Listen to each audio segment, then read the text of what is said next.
100 साल में कोई एमपी दे नहीं सकता, मैं सिर्फ 3-4 साल में देता हूँ हर एक असेंबली कॉन्स्टिट्यूंसी में।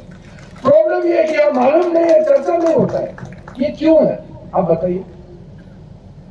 जो मेरे बराबर काम करने के 50-60 एमपी चाहिए आज के दिन में इंडिया में, मैं अकेला इस प्रदेश के लिए करता हूँ, पता क्यों नहीं होता लोगों को। और मुझे आगे पूछता कि रिजवी साहब आपको वोट दिया, आप तो कुछ भी नहीं दिया हमारे जगह के लिए। ये इतना गैप कैसा है जो 100 साल में नहीं होता, मैं 4-5 साल में देता हूँ, इसके बाद भी अगर मेरे को आके पूछता है कि आपको वोट दिया है, आपने कुछ भी नहीं दिया हमारे गांव के लिए, ये सीरियस क्वेश्चन है। पब्लिक सर्विस कमीशन में 2000 लोग मिलकर क्वेश्चन पेपर सेल कर दिया और गाली खाना पड़ता किरण रिजिजू को, पेमा खांडू को। मैं जमाने को एमपी नहीं है, दिल्ली में जाकर के एमपी का नाम से पार्लियामेंट में जाके सोते रहेगा।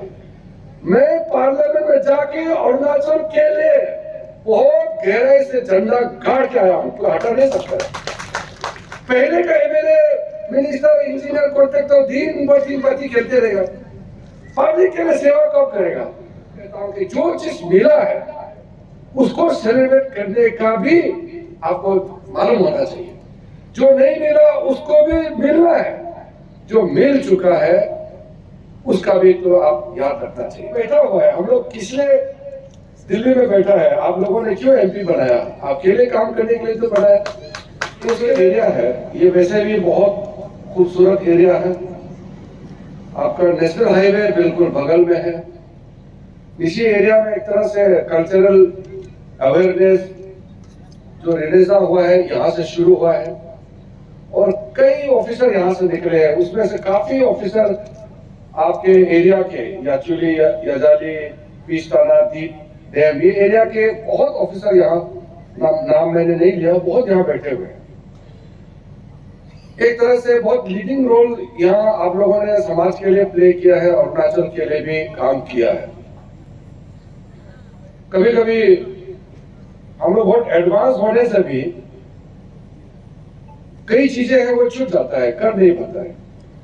तो मैं समझता हूँ कि ये जब 2017 में हम लोग यहाँ गोल्डन जुबली सेलिब्रेशन किया था न्योकुम फेस्टिवल का, न्योकुम का शुरुआत यहाँ से जोरम से हुआ था, जो सामूहिक कम्युनिटी सेलिब्रेशन करने का, तो इसी जगह में हुआ। हम लोग सब आए, चीफ मिनिस्टर साहब भी थे, उस समय भी मैंने कुछ बातें बताया था, मैं उसको आज रिपीट नहीं करूंगा, उस समय जो मैंने बोला था। आज मैं कुछ और कहूंगा। एक तो खुशी है कि आपका स्कूल अपग्रेड हुआ है और उस स्कूल में पढ़ने वाले कई लोग यहाँ आज आपके बीच में हैं। दुनिया में बहुत कुछ हम लोग देखा है, आजकल तो दुनिया बहुत छोटा हो गया, इंटरनेट से पता चल जाता है कि दुनिया में कौन सा देश में क्या चल रहा है। तो जो जोरम एरिया का, याचुली एरिया का, लोअर सुबनसिरी का आज से 50, 60, 70 इयर्स पहले क्या हालत था, आपने भी कंपेयर किया होगा कि आप कहां तक पहुंचा है, दुनिया कहां से कहां पहुंचा है और हम कहां तक पहुंचा है, ये भी हम आंकलन कर सकते हैं। मुझे यहाँ डिटेल हिसाब किताब करके बताने का जरूरत नहीं है, लेकिन हम लोग अपना रिस्पॉन्सिबिलिटी अगर निभाए तो भी मैं समझता हूं जो सुविधा आज आपको मिला है, जो अवेलेबल सुविधा है, उससे बहुत कुछ कर सकता है। मांगने के लिए तो आदमी क्या नहीं मांगेगा, आदमी का जरूरत का कोई खत्म नहीं होता है। तो अमेरिका, जापान, चाइना ऐसे नहीं है कि बहुत अमीर देश हो गया और कुछ नहीं चाहिए, वो भी बहुत कुछ चाहिए। अमीर आदमी भी और चाहिए, गरीब आदमी भी और चाहिए। तो जिंदगी में कुछ नहीं चाहिए बोलने वाला नहीं हो, सबको चाहिए। और इंसान का जिंदगी में तो सबको तकलीफ भी होता है और उसका भी झेलना पड़ता है, समाधान भी होता है, खुशियां भी होती है। तो यहाँ आप लोगों के पास बहुत कुछ सुविधा है। एक तरह से ये जोरम बेल्ट जो है और ये जो इंटायर कॉन्स्टिट्यूंसी लोअर सुबनसिरी एक तरीके से बहुत लकी है आप लोग। आप कंपेयर कीजिए कुरुंग कुमे और करादादी से, आप कंपेयर कीजिए अपर सुबनसिरी का, और बहुत सा ऐसा सर्कल है अभी अभी रास्ता पहुंचा है। आप सोचिए, अभी अभी मैं एमपी बनने के बाद सबको रास्ता कनेक्शन दिलाया। यहाँ 50 साल पहले से आपके पास रास्ता था, स्कूल खोला है, आपके पास बहुत सुविधा पहले से था, लेकिन वो सुविधा बढ़ते बढ़ते बढ़ते आज आपका घर के सामने में हाईवे बन गया है। देखिए हम लोग भाषण दे रहा है, यहाँ हाई मास्ट लाइट जल रहा है, यहाँ सब कुछ है आपके पास, लेकिन इसका मतलब ये नहीं है कि आपको और कुछ नहीं चाहिए, आपको और चाहिए, और उसको देने के लिए हम लोग बैठा हुआ है। हम लोग किसलिए दिल्ली में बैठा है? आप लोगों ने क्यों एमपी बनाया? आपके लिए काम करने के लिए तो बनाया है। उसके बारे में आप सेलिब्रेट नहीं करते। जो आपके पास नहीं है उसके लिए रोते रहता है कि ये नहीं है मेरे पास, वो नहीं है। भगवान ने बहुत कुछ दिया है। सबसे पहले जो आपको दिया है, आपके पास जो है, उसको आप सेलिब्रेट कीजिए।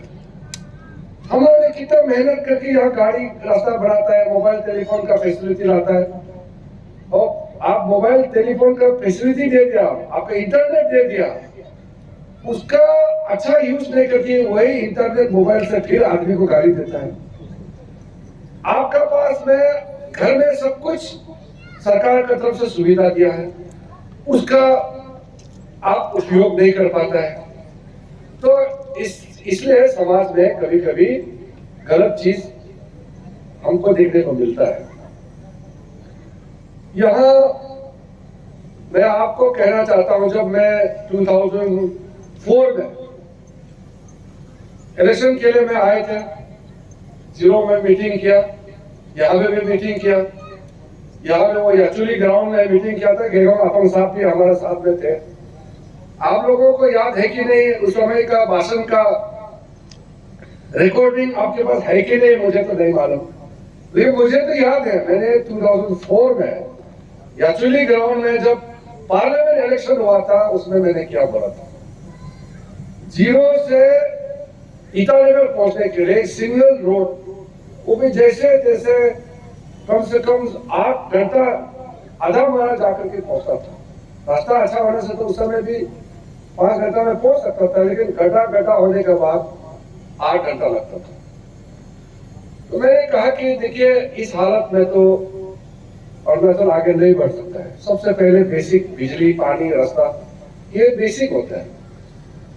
तो आप लोगों को मैंने वादा किया कि कई चीजें हैं अरुणाचल सरकार नहीं कर सकता है, क्योंकि हमारा छोटा स्टेट है, हमारा रिसोर्सेस कम है, तो डिपेंडेंट होता है सेंट्रल गवर्नमेंट से।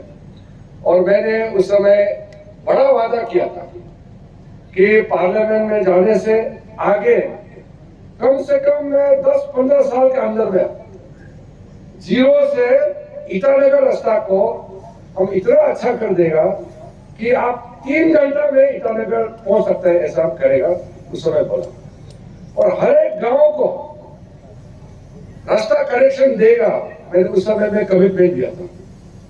और मेरा पास हिसाब है, उस समय अरुणाचल में कोई डिस्ट्रिक्ट हेडक्वार्टर में डबल लेन नहीं था। डबल लेन डिस्ट्रिक्ट में छोड़ दीजिए, ईटानगर में डबल लेन नहीं था तो डिस्ट्रिक्ट में कहां से होगा। गांव में रास्ता नहीं था, जैसे तैसे जीरो दापोरिजो तक पहुंचा था, लेकिन वहां से गांव में कोई रास्ता नहीं था उस समय। सिर्फ 15% अरुणाचल के गांव में रास्ता पहुंचा था उस समय। और आज 2023 में मैं आपको बहुत प्राउडली कह सकता हूं कि हमारे 1-2 पेज वो कॉन्ट्रैक्टर को प्रॉब्लम हो सकता है, उसको छोड़ के ऑलमोस्ट 100% अरुणाचल का हर एक डिस्ट्रिक्ट हेडक्वार्टर में डबल लेन रास्ता पहुंच चुका है। आप सोच के देखिए, ये सब अचीवमेंट को अगर आप सेलिब्रेट नहीं करेगा तो फिर आपको डेवलपमेंट का समझ में नहीं आएगा। इसलिए मैं कहता हूं कि जो चीज मिला है उसको सेलिब्रेट करने का भी आपको मालूम होना चाहिए। जो नहीं मिला उसको भी मिलना है, जो मिल चुका है उसका भी तो आप याद रखना। घर में पानी पहुंचाना है, क्योंकि हम लोग गांव में देखा है औरत लोग मर्द भी आधा समय लकड़ी भूखने के लिए टाइम बर्बाद होता है, आधा समय पानी भूखने में टाइम बर्बाद होता है, फिर पानी, फिर लकड़ी, फिर जला के खाना पकाना, फिर बच्चा को स्कूल भेजना, फिर गेस्ट आएगा उसको खिलाना। तो हम लोग ने मोदी जी का नेतृत्व में जो काम किया कि औरत लोगों को घर में चूल्हा जलाने के लिए धुआं जो करता है, इतना आग खराब होता है, टाइम बर्बाद होता है। हम लोग ने ये निर्णय किया कि हर एक घर में अल्टीमेटली गैस कनेक्शन पहुंचेगा ताकि आपको लकड़ी जलाने का जरूरत ना पड़े। खाना पकाना 10-15 मिनट तक में आप खाना पकाना सकना चाहिए। पानी आपके घर तक पहुंचाने के लिए जल जीवन मिशन का हम लोगों ने अभियान शुरू किया। अभी पाइप से पानी लेने का जाने का कोई जरूरत नहीं, चाहे यचुली का आदमी हो चाहे वो पीप सोरम ताली का आदमी हो, उसको भी घर में हमें पानी पहुंचाने जा रहा है। हर एक घर में आपको पानी मिलेगा। आपको पानी फूकने के लिए आपका समय बर्बाद करना नहीं है। कई चीजें हैं, मैं तो जस्ट एक एग्जांपल दे रहा हूं। इतना चीज कर रहा हूं कि आदमी को जीने के लिए इज्जत के साथ आराम से जीने के लिए पूरा सुविधा, यहाँ तक भी जो गरीब जिसका खेती बाड़ी ठीक नहीं है उसको भी फ्री में चावल, ताकि वो भूखा नहीं सोना चाहिए, चावल का बंदोबस्त करके फ्री चावल तो हम लोग घर घर पहुंचा रहे हैं। मैंने पिछली बार मीटिंग लिया, कोई जो हमारा डिस्ट्रीब्यूटर है, जो एजेंसी है, जो चावल बांटने वाला, उसको वार्निंग दिया है कितना मेहनत से हमने ये स्कीम चलाता है और यहाँ ग्राउंड में आप फेल मत कराइए। समय में आदमी, गरीब आदमी का घर में चावल पहुंचना चाहिए। ये एक्चुअली एरिया, जोराम एरिया में आप लोग को इतना समझ में नहीं आएगा क्योंकि आप लोग यहाँ तो पानी खेती भी है। बहुत जगह ऐसे अरुणाचल में जहाँ खेती करना भी मुश्किल होता है, ऐसे जगह में 5 kg अगर फ्री देता है चावल, वो भी बहुत जिंदगी के लिए मायने रखता है। तीसरे, आज के दिन में अल्टीमेटली हम लोगों ने जो निर्णय किया कि हर एक अरुणाचल का जो सिटीजन है बेसिक सुविधा पहुंचना चाहिए। और जो नॉर्मल गवर्नमेंट स्कीम है बॉर्डर पे पहुंच नहीं पाता है। इतना बारिश होता है, दुनिया में इतना बारिश कहीं नहीं होता है जितना अरुणाचल में होता है।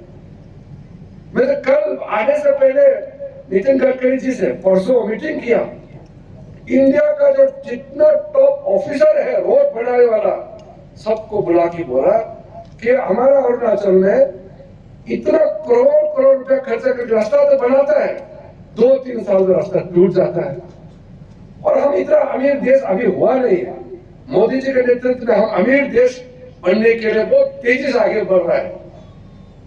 लेकिन हकीकत तो है कि हम अमीर देश तो अभी बना नहीं है, पैसा लिमिटेड है। उस पैसा से दवाई भी खिलाना है, रास्ता भी बनाना है, बिजली भी पैदा करना है, गवर्नमेंट भी चलाना है, ऑफिस में काम करने वालों को तनख्वाह भी देना है, हम लोग मनरेगा भी चलाना है, ओल्ड एज पेंशन भी देना है, बच्चों को पोषण खाना भी खिलाना है, हर चीज करना होता है। पैसा कहां से आएगा? तो पैसा को अच्छा से कैसा इस्तेमाल करना चाहिए।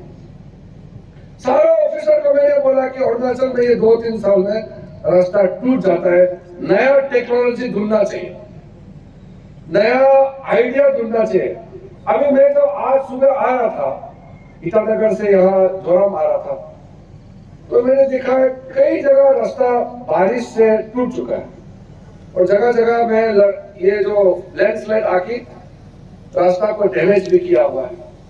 अब ये कुदरत का खेल है, बारिश को तो हम रोक नहीं सकता है। बारिश आता है तो रास्ता तो डिस्ट्रॉय होता है।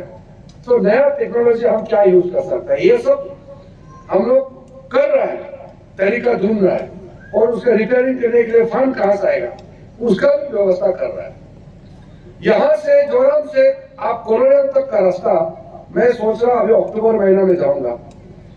मैं खुद देखना चाहता हूँ कि एक जमाने में हम पैदल चलता था, सारली तक हम पैदल गया और मैंने कहा कि मेरे ही समय में हम सारली तक पक्का रास्ता बना देगा, दामिन परसी परलो तो पूरा ठीक कर देगा।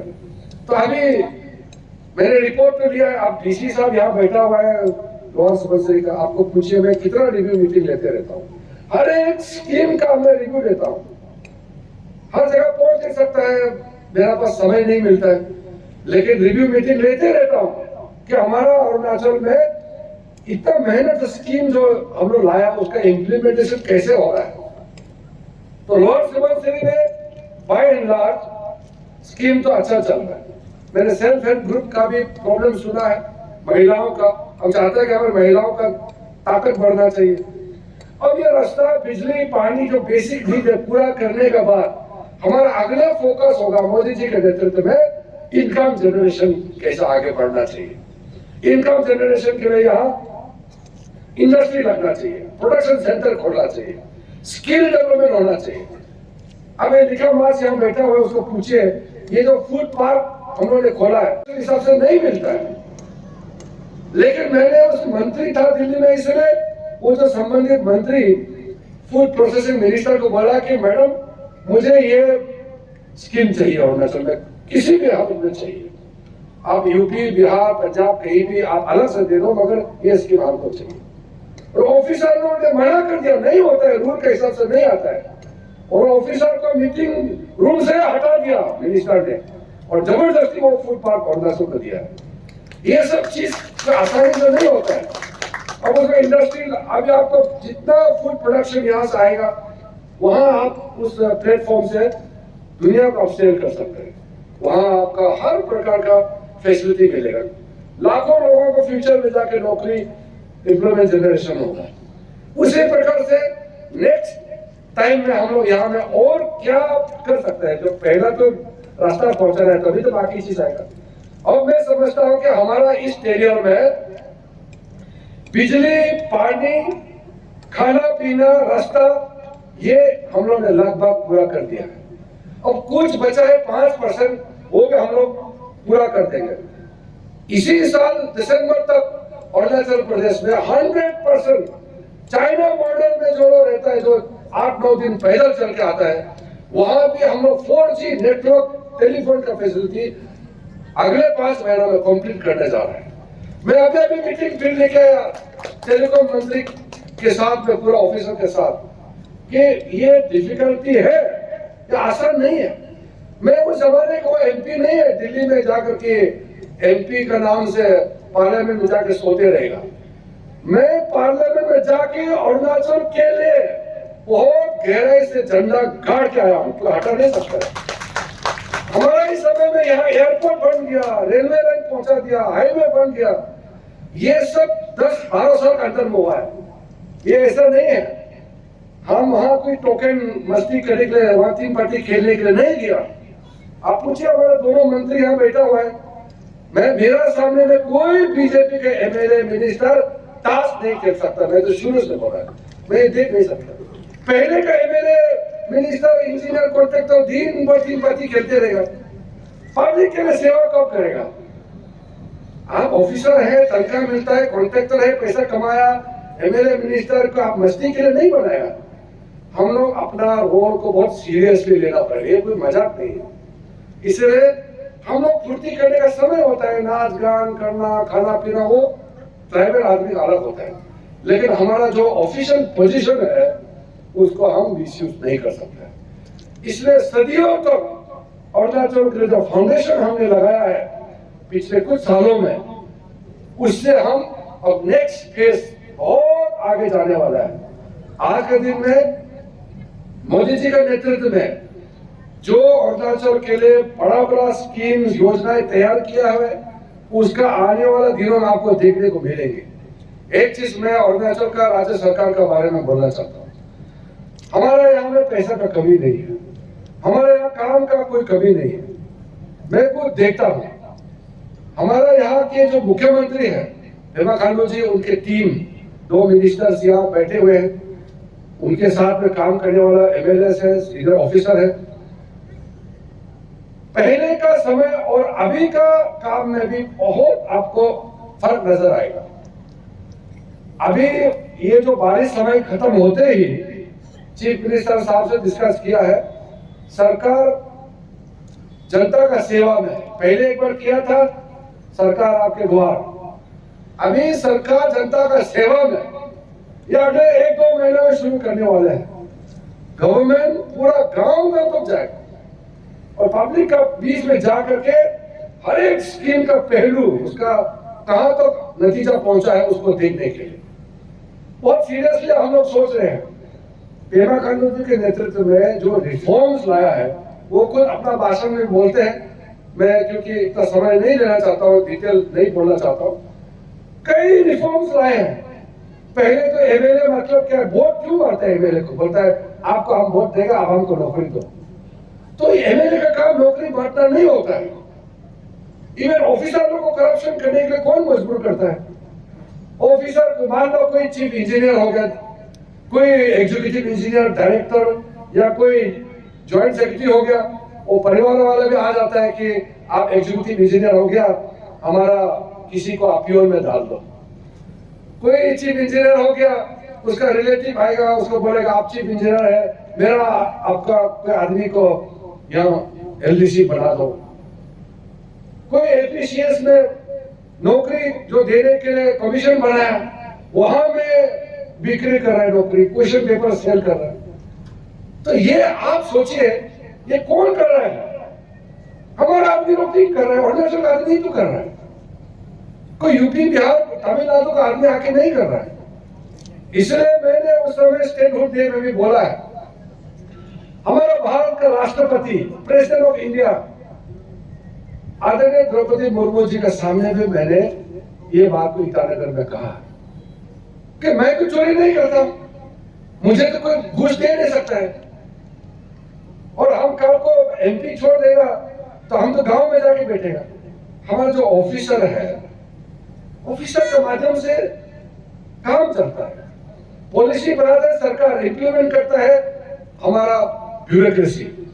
जो ब्यूरोक्रेट होता है, गवर्नमेंट ऑफिसर होता है, उनके माध्यम से ही हमारा देश चल रहा है। लेकिन उसमें एक दो लोग ऐसा काम कर देता है, बिना मतलब हम लोग को बात सुनना पड़ता है। किसी ने पब्लिक सर्विस कमीशन में 2-4 लोग मिलकर क्वेश्चन पेपर सेल कर दिया और गाली खाना पड़ता है किरण रिजिजू को, पेमा खांडू को। हम लोग से कोई लेन देन नहीं पे आप फ्री कर दिया है, नौकरी हमको नहीं देना है। हम इलेक्शन में ये नौकरी देने के लिए नहीं आया, हम डेवलपमेंट देने के लिए आया। हम नौकरी पैदा कर देंगे, लेकिन नौकरी कैसे सिलेक्शन करना है वो उसके लिए प्रोफेशनल टीम होता है, कमीशन होता है, उसके लिए बोर्ड बैठता है। मुझे नहीं मालूम है कौन बेस्ट टीचर होगा मैथमेटिक्स के लिए, उसके लिए बोर्ड होता है। वो लोग तय करेंगे कि कौन एग्जाम में इसको क्वालिफाई करा के नौकरी देना है, और अरुणाचल पीछे नहीं रह सकता है। आज यहाँ जब मैं आपके बीच में आया हूँ, कोई मालूम नहीं होता होगा, इसलिए मैं बोलता हूँ कि मालूम करना बहुत जरूरी है। आपने तो सोचा होगा मैं यहाँ आया, ये हायर सेकेंडरी स्कूल इनॉग्रेशन हो गया, अपग्रेडेशन हो गया, और यहाँ मैंने 4-5 करोड़ दे दिया। ये सिर्फ नहीं है, ये तो नमूना है। आपका 16 याचुली कॉन्स्टिट्यूएंसी का मैं जब पढ़ूंगा, स्कीम इतना लंबा है, मैं पूरा पढ़ना नहीं चाहता हूँ, टाइम लेना नहीं चाहता हूँ।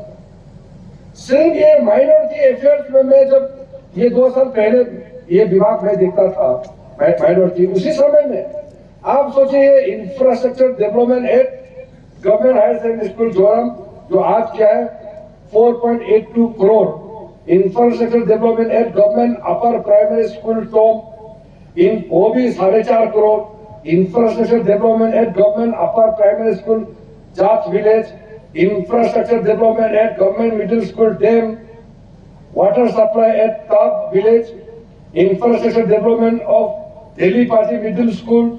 ये सब 4-5 करोड़ का है, छोटा मोटा मैं 4-50-7 लाख का नहीं बोल रहा हूँ, करोड़ों का प्रोजेक्ट है। Improvement of Yachuli public health centre, common service centre at Tom village 2 crore का, और बाकी इतना ज्यादा है, मैं गिनती नहीं करना चाहता हूँ, क्योंकि मैं ये एक्चुअली गिनती करके बताने को नहीं आया। मैं सिर्फ इतना कहता हूँ कि जो 100 साल में कोई एंट्री दे नहीं सकता, मैं सिर्फ 3-4 साल में देता हूँ हर एक असेंबली कॉन्स्टिट्यूंसी में। प्रॉब्लम ये है कि आप मालूम नहीं है, चर्चा नहीं होता है, ये क्यों है आप बताइए। जो मेरे बराबर काम करने के लिए 50-60 एमपी चाहिए आज के दिन में इंडिया में, मैं अकेला इस प्रदेश के लिए करता हूँ, पता क्यों नहीं होता है लोगों को। और मुझे आगे पूछता कि रिजिजू साहब आपको वोट दिया, आप तो कुछ भी नहीं दिया हमारे जगह के लिए। ये इतना गैप कैसा है जो 100 साल में नहीं होता, मैं 4-5 साल में देता हूँ। इसके बाद भी अगर मेरे को आके पूछता है कि आपको वोट दिया है, आपने कुछ भी नहीं दिया हमारे गांव के लिए, ये सीरियस क्वेश्चन है। ये हमारा हर एक आदमी, यहाँ जितना ऑफिसर बैठा है, पॉलिटिकल लीडर्स है, जितना हमारे यहाँ में पब्लिक लीडर है, सबको पर ये क्वेश्चन मार्क है। ये गैप नहीं होना चाहिए। डेमोक्रेसी में ट्रांसपेरेंसी, अकाउंटेबिलिटी होना चाहिए। अगर कोई लीडर काम किया है तो किया है बोलना चाहिए, अगर काम नहीं किया तो उसको वोट नहीं देके नया काम करने को लाना चाहिए। डेमोक्रेसी का क्या मतलब है? मैं इसलिए कहता हूं, आप किसी भी कॉन्स्टिट्यूंसी में जाइए इंडिया के अंदर में, आप मालूम है कोविड के समय में कभी आपने सुना है कि कोई एमपी गांव में स्कीम देता है? कोविड के समय में दुनिया लॉकडाउन में था, इंडिया पूरा, और मैं गाड़ी का गाड़ी पैक करके आपके लिए ऑक्सीमीटर भेज रहा हूं। कोई गवर्नमेंट स्कीम नहीं, मैं कलेक्शन डोनेशन प्राइवेट गाड़ी का गाड़ी ट्रेन लोड करके आप भेजता हूं। मैंने डीएमओ लोगों को पूछा है मिला क्या? सब डीएमओ बोला सर आपने ऑक्सीमीटर भेजा है, मास्क भेजा है, ये सब भेजा है, सबको मिला है। तो मिला है तो पब्लिक क्यों बोलता है कि विदेशों साहब कुछ नहीं देता है? नॉर्मली एमपी का काम नहीं, एमपी पॉलिसी प्रोग्राम स्कीम करके स्टेट गवर्नमेंट इंप्लीमेंट करना होता है। ये सब तो कर ही रहा है, मैं इसके बारे में बोल नहीं रहा हूँ, इसलिए मैं स्कीम गिनती करके नहीं बता रहा। जो मैं अलग से जो करता हूँ, जो मैं नहीं होता तो ये होना ही नहीं था, अलग से जो होता हूँ। जैसे मैं स्पोर्ट्स मिनिस्टर था, दूसरा स्टेट को 4-4, 5-5 स्कीम मिला, अरुणाचल को 52 स्कीम मिला है। आप इमेजिन कीजिए। तो ये सब चीजें जो है, अगर जब काम होता है, जनता को काम के बारे में अंदाजा नहीं है, पता नहीं है, और मेरा पास आके दिल्ली में बोलता है कि आपका तरफ से कुछ नहीं मिला, ये ठीक नहीं है। डेमोक्रेसी में ऐसा होना नहीं चाहिए। काम करने के लिए हम लोगों को आपने दिल्ली भेजा है, मुझे देश चलाना भी है, अरुणाचल भी चलाना है, और अरुणाचल के लिए भी मदद करना है। अरुणाचल प्रॉब्लम को आप यहाँ में जो चीफ मिनिस्टर जो कर रहा है उसके बारे में मैं ज्यादा जिक्र इसलिए नहीं कर रहा हूँ, क्योंकि पेमा खांडू साहब के नेतृत्व में जो पिछले 6-7 साल में काम हुआ है, आज तक अरुणाचल में इतना काम नहीं हुआ। लेकिन मोदी जी के आने के बाद 2014 में मैं भी शौक होता हूं, जब हम लोग सरकार में आया, लगभग 12,000 करोड़ अरुणाचल जो है गिरवी में था। आपको मालूम है? आप यहाँ तो देखिए, बच्चा लोग कहे नहीं, यहाँ से जानने वाले लोग आया है, मेरे ख्याल से आप में भी बहुत लोग मालूम नहीं हो, लगभग 12,000 करोड़ का कर्जा था। और आदमी जब किसी से लोन लेता है ना, लोन तेरने नहीं सकता है, और जो लोन का इंटरेस्ट बढ़ता है तो आपको नींद नहीं आता है, बीवी बच्चा का सामने में आपका इज्जत खराब होता है। 12,000 करोड़ का लगभग हमारा लोन था। आरबीआई ने बोल दिया अरुणाचल को पैसा नहीं दे सकता है लोन में, जो भारत सरकार देता है इसी से चलाओ। हमारा गवर्नमेंट स्टाफ का तनख्वाह देने का पैसा भी नहीं बचा था उस समय, ऐसा हालत हो गया था। ये तो भगवान का शुक्र है, नरेंद्र मोदी जी आने के बाद 15 फाइनेंस कमीशन का हमने रूपरेखा तय किया। काउंसिल ऑफ मिनिस्टर मीटिंग में प्राइम मिनिस्टर बोला कि हम पूरा रीडिस्ट्रीब्यूशन करना चाहता है, पैसा देने का तरीका को, इनकम को भी बढ़ाना है और कैसे बांटना है उसको भी हम चेंज करेंगे। आप सोच के देखिए, नाम जो प्लान फंड होता है, जो रेगुलेशन ऑफ टैक्स होता है, उस समय अरुणाचल का मुश्किल से 50 करोड़ 100 करोड़, उसका भी कोई फिक्स नहीं था। कभी कभी लकी होने से एक महीना में 150 करोड़ मिलता था। आज हर महीने हम लोगों को 2,000 करोड़ ज्यादा, अरुणाचल को 2,000 करोड़ से भी ज्यादा नाम प्लान फंड मिलता है। आप बताइए, कोई हमारा रेगुलर स्टाफ अरुणाचल में जो काम कर रहा है, महीने में तनख्वाह मिलने की टेंशन है? टेंशन नहीं है। जब जो भी रेगुलर एम्प्लॉयज है, कहीं कुछ ऑफिशियल प्रॉब्लम होता होगा,